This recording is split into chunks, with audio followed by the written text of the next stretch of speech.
How will you harmonize a situation where the executive seem to be reading from different scripts? The president and the deputy president, to be precise.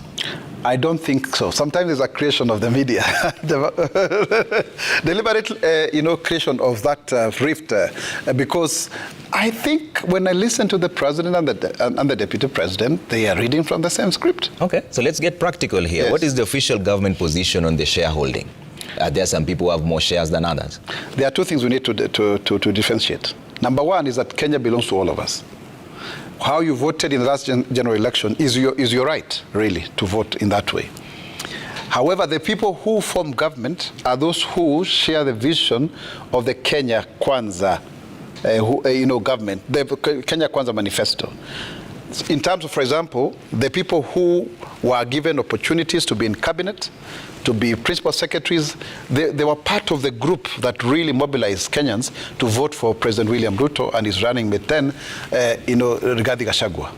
However, Trevor, development is for everyone. Look at today, 117 billion waived.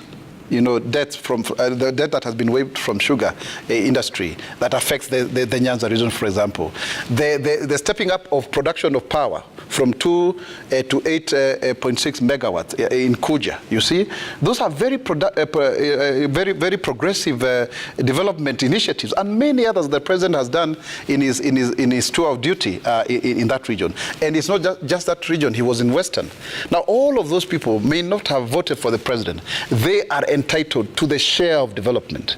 But then when it comes to the issue of who runs the government, who occupies, you need somebody who understands the manifesto. However, it is also to be seen that actually even the president is embracing those who may not necessarily have voted for him to come on board and also to share the expertise and what have you. So yeah, so there's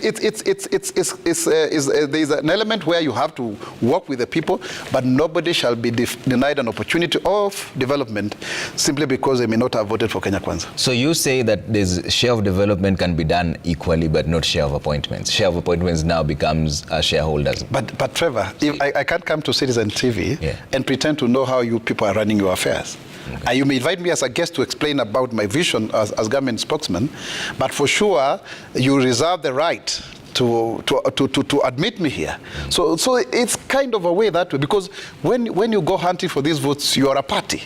So that one we cannot gainsay. But over and above that, we can also clearly see the president is reaching out to regions that heretofore never actually voted for him, because he needs everybody going forward to 2027. Do you see a difference between the president's position and the deputy president's position on this shareholding? Not at all. I think it has been overplayed. There is a lot of misquoting.